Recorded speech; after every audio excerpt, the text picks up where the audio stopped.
is under threat.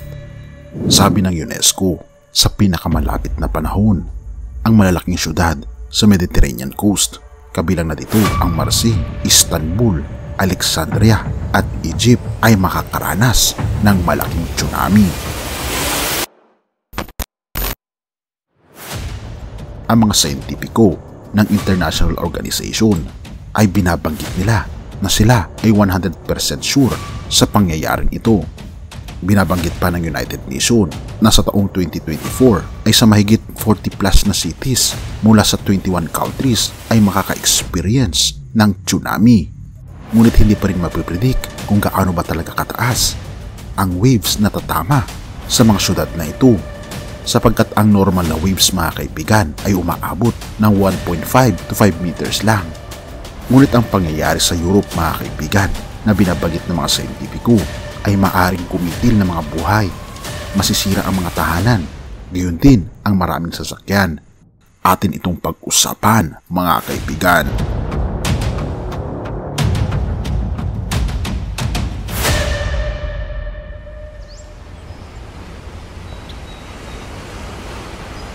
Taong 2004 sa Indonesia, isang English family ang pumunta sa Macau Beach sa Thailand para sila ay mag-get together bilang isang pamilya.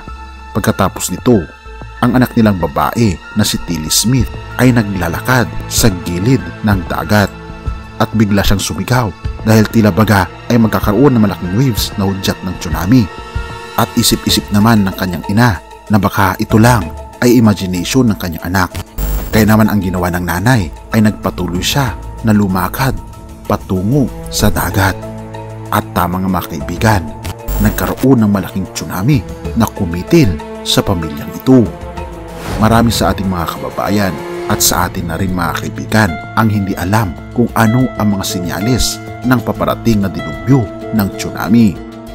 Kaya naman ang UNESCO, sila ay nag-formulate ng isang program upang maiprepare ang mga tao sa posibilidad na pagkakaroon ng maraming tsunami sa buong mundo.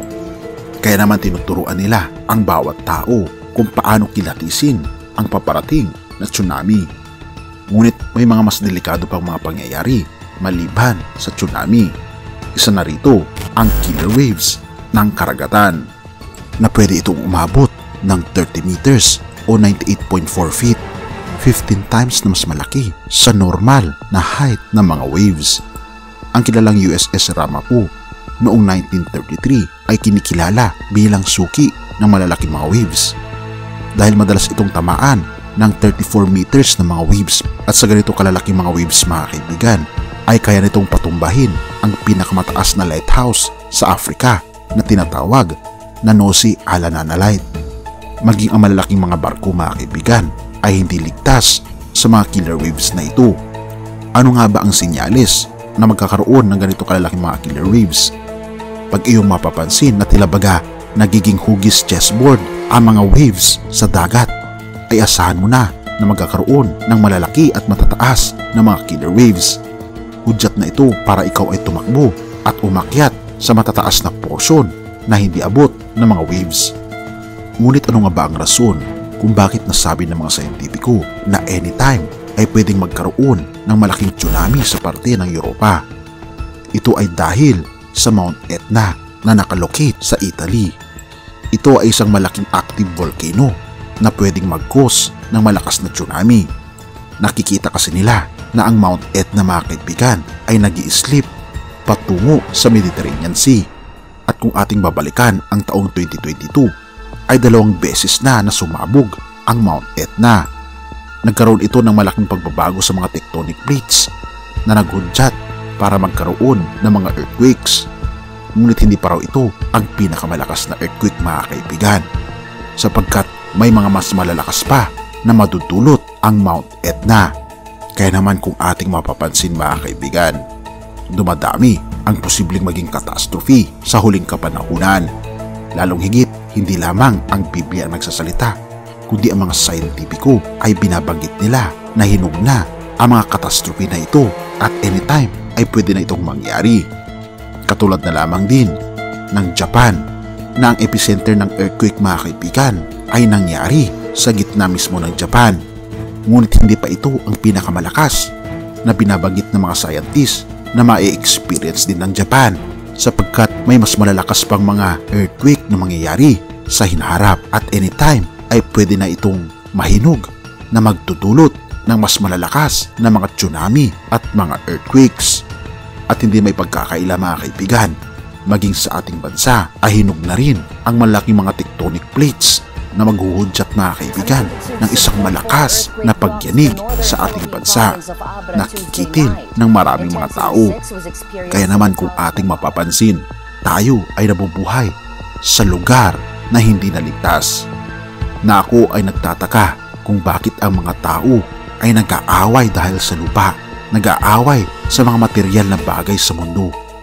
Ngunit hindi nila alam na magiging walang kwenta ang mga bagay na ito pagdating ng panahon ng dilubyo, na wala tayong ibang kakapitan mga kaibigan, kundi ang kaligtasan mula sa ating Panginoong Hesus.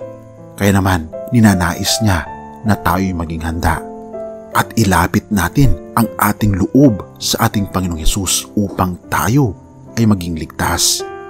Isaiah 12 verse 2, tunay na ang Diyos ang aking kaligtasan. Sa Kanya ako magtitiwala at hindi ako matatakot, sapagkat ang Panginoong Yahweh ang aking kapangyarihan at kalakasan. Siya ang aking tagapagligtas.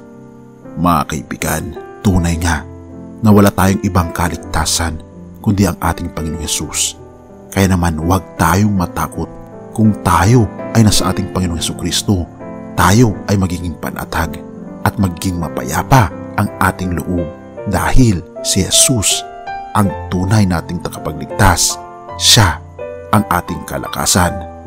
Tayo manalangin.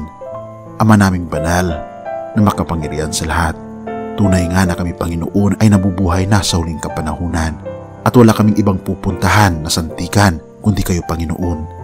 Kayo ang aming sandigan, ang aming tagapagtanggol, ang pinakamakapangyarihan sa lahat na kayang patigilin ang anumang sakuna at kayang iligtas kami sa anumang klase ng dilubyo ng buhay na ito. Tulungan kami Panginoon na magpasakop sa iyo araw-araw at ihanda ang aming mga sarili sa inyong muling pagparito.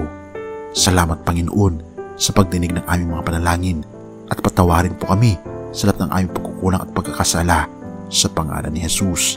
Amen.